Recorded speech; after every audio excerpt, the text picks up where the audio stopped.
Le premier épisode de la saison 11 de The Voice a été diffusé samedi 12 février 2022 sur TF1. Parmi les prestations diffusées, celle de John Palo, agriculteur de 38 ans, venu des Pyrénées-Orientales. Si aucun coach ne s'est retourné sur sa reprise de Rice Like au Phoenix, Nolwenn Leroy a décidé de le repêcher. J'ai été pris par une joie de fou, par l'excitation et par l'angoisse de me dire qu'il fallait me le relancer dans l'aventure, confie-t-il à 20 minutes. Il a marqué le premier épisode des auditions à l'aveugle de la 11e saison de The Voice, diffusée samedi sur TF1. Jean Palot, 38 ans, agriculteur dans une ferme en haute montagne du côté des Pyrénées-Orientales, avait fait le déplacement pour renouer pleinement avec sa passion. Dichon, il a une quinzaine d'années au moment où il a installé son exploitation agricole avec son mari.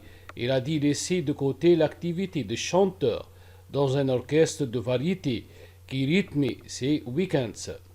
Samedi soir, les coachs ne sont pas retournés sur sa reprise de Rice Like au Phoenix de Conchita Wurst. Heureusement, il a été repêché par Nolwenn Leroy, la coach surprise de cette édition. Ils nous ont dit davantage sur ce retournement de situation. Comment vous êtes-vous retrouvé dans The Voice?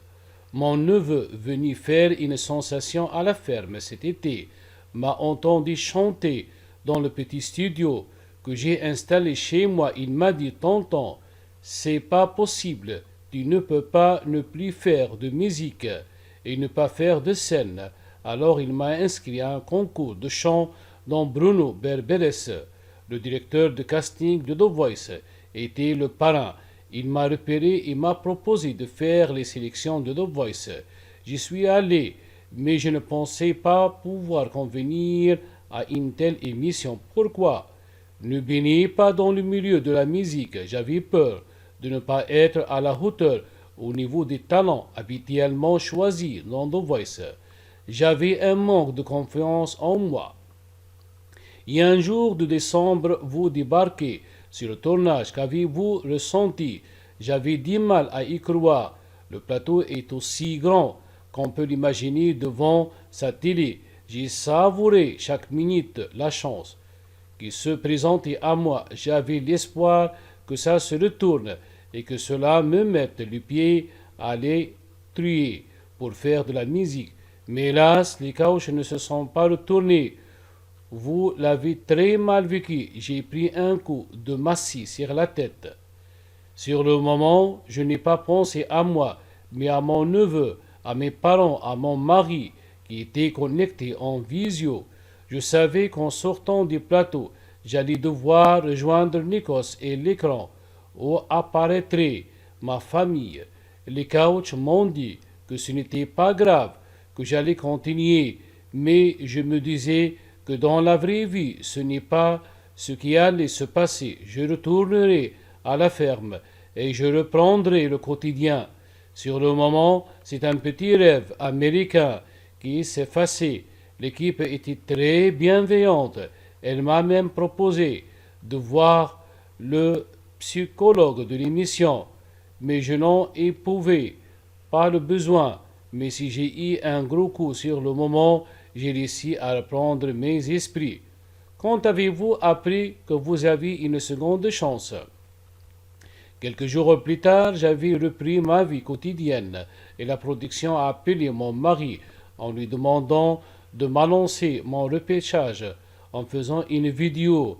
Comme à la ferme, on fait parfois des lives avec nos téléphones pour nos réseaux sociaux. Je croyais, quand je l'ai vu arriver, qu'il était en train d'en faire un. Là, il m'annonce qu'il y avait un cinquième coach, Nolwenn Leroy, qui m'avait récupéré. J'ai eu l'impression d'entrer dans un ascenseur émotionnel incroyable. Je savais que mon mari ne plaisantait pas, car cela aurait été une blague de très mauvais goût, et il était très conscient que cela m'aurait affecté. J'étais pris par une joie de fou, par l'excitation et par l'angoisse de me dire qu'il fallait me lancer dans l'aventure. On vous retrouvera donc aux Battles. Comme avez-vous abordé cette étape? Je me suis dit que ce que je n'avais pas réussi à trouver au premier passage, c'est-à-dire de la légitimité envers les 4 autres coachs, il fallait que j'aille la rechercher à cette battle, tout en prouvant à Nolwenn qu'elle avait eu raison de m'avoir fait confiance. Cela m'a mis dans un esprit combatif envers moi-même.